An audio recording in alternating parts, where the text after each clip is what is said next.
By the way, another example of geo-targeting. This is from Out of Home.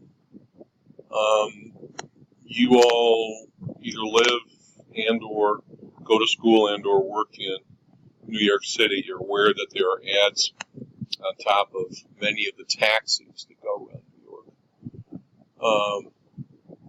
None yet on Uber cars. Although, now that I think of it, it's probably not a bad idea. Maybe it'll help make some money. There is a fleet of taxis. There's a specific taxi top advertising company that offers digital displays, not just static, printed signs or whatever on top of the cabs, but changeable LED signs. And this company, this taxi top company, has the ability to geo-target. Here's an example, because obviously the ads are sent to the taxi tops wirelessly, and the cab's location is trackable. So an example would be this happened. There was a Broadway show that had a deal with the digital taxi top company to whenever one of the digital cabs was within half a mile of Times Square, where most of the theaters are in New York, Broadway theaters. This musical's ads would start running on the cabs. So geo-targeting is available with cell phones, but with other things as well. Now let's just see here. All right, so these are some of the issues marketers have defined as being important issues in buying mobile advertising. You'll see that they rank it as very important. That's in blue. Somewhat important, slightly important, not important. So some of the more important issues are privacy issues. Whatever device operating system is an issue. Lack of standardized advertising units is an issue. Remember I told you the IAB had done that for banners and for other things, native advertising for online, and their IAB is also getting involved with mobile ads. Lack of agency experience in making mobile ads, particularly these challenging videos, which have to do so much in such a little amount of time. And there you see, so some of the issues for media companies and marketers buying ads on mobile. So everybody, you recall way back when we started talking about media, that we evaluate based on cost per thousand and quality of impression and measurability. And here's the cost per thousand comparison, and we have covered TV. Local TV, spot TV, prime time. We've talked about radio. We've talked about online, video, and mobile, and display. Premium display is rich media. Those are banner ads and static ads that move. It's not video. It's animated displays. Out of home, you've got bulletins, the big ones on the highways around Lincoln Tunnel.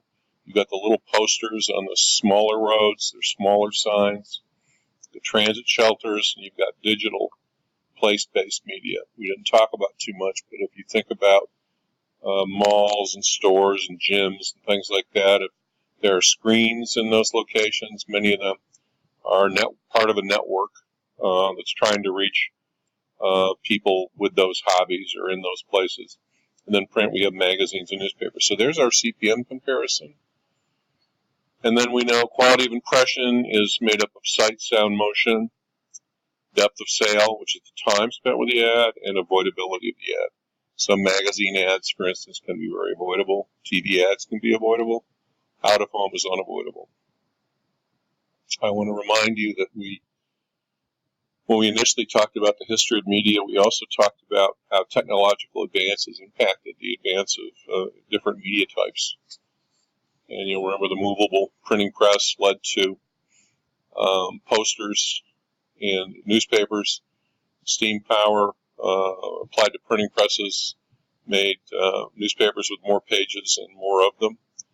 The harnessing of electricity into AC and DC current made for power plants going up everywhere, which, by the way, also create a lot of problems for us because many of them were and still are powered by coal burning, and we know what that does to our environment. So electricity has done a lot for us, but it's also cost us over time, hasn't it? Would you give it up? Would you live off the grid? Radio waves were always there, but some inventors, some say Marconi, some say our good friend, oh, Christ, what's his name? I'm going so fast here. Nikola Tesla. We had some debate about who really started sending sound they created on radio waves to be transmitted and then picked up. But we first had the telegraph, then we had radio. And then we had smart business people turn radio into a business, doing programming, selling ads, developing networks. That same model was carried over to television. So, in fact, many of the same companies, CBS, NBC, etc., just developed television just the way they developed radio. They took the same programs, same selling of ads, and the same idea of how to set up a network. And then, of course, we had the invention and progression of the internet and now mobile phones. Technology's effect on media. Now, we've now gone through a very quick, but I hope useful look at all kinds of different media types. Let's just take a second. We talked first about out-of-home, the last unavoidable medium. Then we talked about newspapers. And one thing that I will help you take away is the Pulitzer Prize and the investigative reporting that we owe to much of this reporting done by newspaper reporters. And where would we be without that as a society? And yes, it's being done by television and other media, but we need that investigative reporting. We talked about magazines, how you read magazines, how magazines have a huge, strong fan base, and how the experience of reading a magazine provokes or inspires your imagination. We talked about all the earned or unpaid content in magazines also. We talked about electronic media, radio gaga. You're soon to see your finest hour radio, and maybe that's the podcast. I don't know. Radio, theater of the mind, radio bought locally, radio with lots of music programming, now with podcasts, other types of programming. So radio, keep on keeping on. The advent of television, and the big thing with television now, of course, is the movement to streaming services and to binge watching, and a lot of that does not involve advertising. So what's up with that? And then the internet, supposedly measurable because the person who sees it actually does something that you can track, clicking and opening things, etc., but we kind of threw a spoke in the wheel of this measurability by looking at how internet impressions are really generated, which is all you have to do is open the page, or for video, all you have to watch is 2 seconds. And is that really an impression? Well, I don't know, is it? We talked about cost per click, and we talked about cost per thousand, and how those two fight back and forth between advertisers and media companies. We talked about mobile phones and how it's a unique device you carry with you everywhere, and it can be geo-targeted.